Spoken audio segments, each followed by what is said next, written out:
अस्सलामु अलैकुम। आप सब बहन भाइयों को ज़िद्दी आमिल चैनल में खुश आमदीद कहती हूँ और मैं हूँ सैयद नूर अली शाह की शागिर्द। आज मैं आपके लिए एक ऐसा वजीफ़ा लेकर आई हूँ जो कि कलमा तैयबा से नूरानी परी को ताबे करने का इंतहाई आसान और आजमूदा वजीफ़ा है। इस वजीफ़े की कुछ ख़ास शराइत है और जिसने भी वो शराइत पूरी कर दी तो कामयाबी उसी को ही मिलेगी। शराइत कुछ यूँ है, आपने कच्ची सब्ज़ी और कच्चे दूध का इस्तेमाल नहीं करना और बड़े गोश्त और लहसुन वगैरह का इस्तेमाल बिल्कुल नहीं करना, और आपने इस वजीफ़े के लिए रोज़ा रखना है और 1.25 किलो दूध की खीर बना के रख लेनी है। उसमें से 3 से 4 किस्म की मिठाई शामिल कर देनी है और बावजू हो के नमाज ज़ोहर के बाद किसी भी रूम में बैठ जाना है और वो बनाई हुई खीर अपने सामने रख लेनी है और आपने असार लगाना है। असार लगाने का तरीका कुछ यूँ है, नया चाकू या चौक लेना है और 11 दफ़ा दुरूद पाक अव्वल व आखिर और दरमियान में 7 दफ़ा आयतल कुर्सी और चारकुल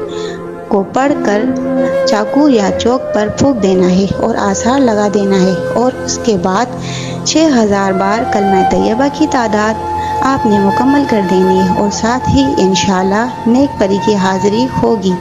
ये परी आते ही आपको सलाम करेगी, आपसे पूछेगी, ए खुदा के बंदे, आपने मुझे किस खिदमत के लिए बुलाया है? आपने बोलना है, आप मेरी दोस्त बन जाओ, मुझ पे दुनियादारी के तमाम मुश्किलात में मेरी मदद करना। वो आपसे पूछेगी कि आप मुझसे वादा करें कि मुझसे सिर्फ जायज़ काम लेंगे तो मैं आपकी मदद करूंगी। तो आपने इससे वादा कर लेना है, तब ही वो आपको अपनी हाज़िरी का तरीक़ाकार बता देगी।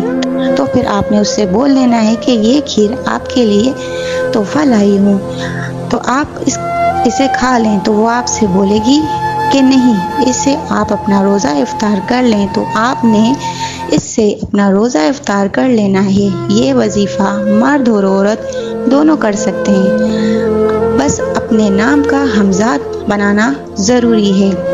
अपने उस्ताद से इजाज़त लेकर किया करें ताकि आपको इसका 100% फ़ायदा हो सके और इसका रिज़ल्ट मिल सके। जिन लोगों को ये वीडियो अच्छी लगी हो वो लाइक करें और शेयर करें। इंशाल्लाह नेक्स्ट वीडियो में मिलते हैं, तब तक के लिए अल्लाह हाफ़िज़।